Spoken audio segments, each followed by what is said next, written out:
The Fever is on your television right now. Welcome in. Here we go. Week 10. We've already gone through 9 weeks of Friday Football Fever only on SNN. Here we go. Get it going. Game of the week. Hardy traveled about 55 miles to Southeast. If we're getting a Ray Lewis dance, we're going to show it to you on the airwaves. Demetrius Bryant getting the Seminoles fired up. Here's your coin toss. I love the color scheme. It's very similar. Hardy in white, Southeast in the orange. And check out the Hardy defense. Samuel Lewis in the backfield. Now, we're going to put a viewer discretion on this block punt. Oh, brother.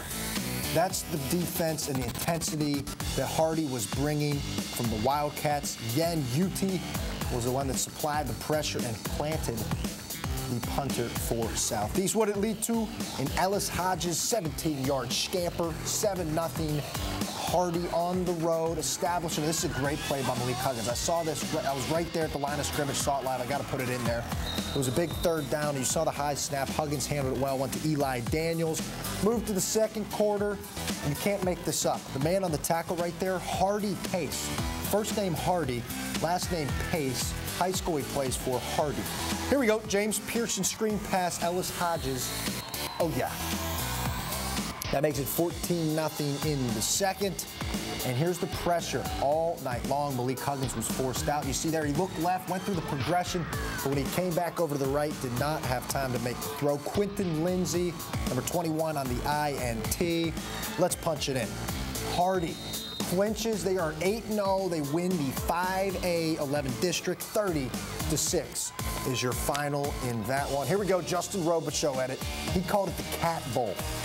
Tigers of Palmetto hosting the Northport Bobcats. We got some more special teams action. Raekwon Crawford going to pick up the loose ball there, and bye-bye. You're thinking it's first play of the highlight. That's 7-0. 21-0. The Palmetto High School Tigers, they bring that thump on offense. But, hey, when they're going on special teams like that, but here's what else they can do. Anthony Marino to Johnny Jones, untouched. Feet don't fail me now. Scampers on in 28-0 Palmetto. Marino now, watch his back foot here. Oh, feathered, lethal, right on in the breadbasket for Kobe Mays.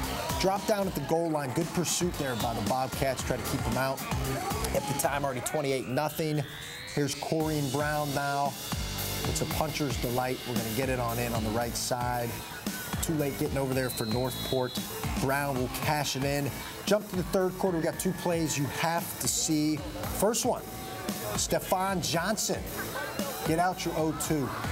Not because the high altitude at Palmetto, but he's going a long, long way. 70-plus yards.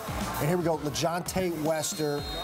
Every week he's doing something spectacular. So we got our last play of the highlight. And Mr. LeJontay, here we go. Starts at his own 5. Whammy up the middle. And look at the closing speed here. Just separation right there once he gets around the 30. All the way in for the touchdown. 49-7 Palmetto. They win the Cat Bowl over top of Northport. Whew. Just 2 games done. We're not tired yet. 11:20 on the East Coast.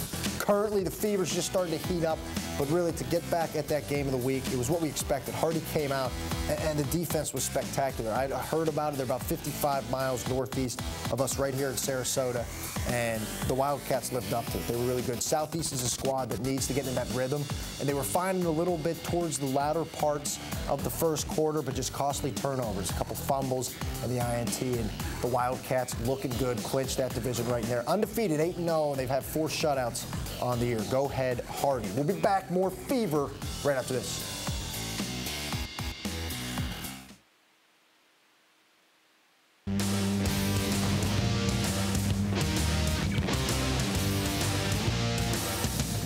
Friday Football Fever on television right now. Here we go. Second block. Get it cooking. Another one. Booker right down the road, taking on Lemon Bay. Same district as we just showed you for our game of the week with Hardy and Southeast. Where's Tony Register? Remember to register for classes, incoming freshman. Tony Register, number 4. Last 2 weeks, he's been a monster. That's a 48-yard touchdown. Cleve Benson, the 255-pounder. Register. There we go. Check out the manta rays of Lemon Bay. The southpaw Colby, McCauley, rolls it on in on the right side. The celebration, 7-7. We got a ball game early on, and this is crucial. Red zone turnovers. Look what Booker forces right now. And Eldrarian Arnold, good stuff on the TO and the INT. Starts scampering back towards midfield right there for Booker. Pressure on the quarterback. I'll have another senior defensive back, Charles Ward, picks it off. And he's not just picking it off and sliding down. He's going 82 to the house. Crowd's buzzing. Tornado Alley is loving it. You know what that means. It's time for the highlight belt. Yes, Booker. Big time W, 28-14 over top of Lemon Bay. Give me the cheese. There it is. Good home victory for the Tornadoes. Manatee at Riverview, not the Riverview that we're used to here in Sarasota. This one's up north in Hillsborough County. Second quarter, Keon Fordham's going to go over to Iron Jackson. Let's punch it in. Tyson Phelps on the ground. They made it 28-7. Manatee, they were our game of the week last week. Emotional loss to Riverview. Struggled, very stagnant offensively, but you saw right there. They're liking that. Jumped out to 28-7. Here come the Sharks. 3rd and 10. Barry Weish to Cheenan Greaves. Takes it all the way down. Riverview would punch it in. They got it to 14, but Keon weaving, and I don't care who sees it. Weaves right on down to the 1. It was brought back on a penalty, so when you bring it back, what do? Scamper over to your left. He's a dual threat, but look at the block. He almost loses the ball right there. Manatee, 56-21. Well, we got a moment. We have to talk about the resurgence of Booker. Booker, they struggled early on with shooting themselves in the foot. We understand that. Every team really is going to try to get their footing early on the season. Boy, oh boy. Dumika Atkins, that whole coaching staff has the Tornadoes playing. You see Tony Register and Cleve Benson. You can fit him right here. You can sit right here, about 5'6", all heart. We saw it earlier with King Wingfield and Booker, but he's really been changing that dynamic of the team as long with Mr. Tony Register. Booker rolls, they over top of Lemon Bay. Manatee on the road picks up the big-time W. 2 more coming at you, then some scoreboards. Don't go anywhere.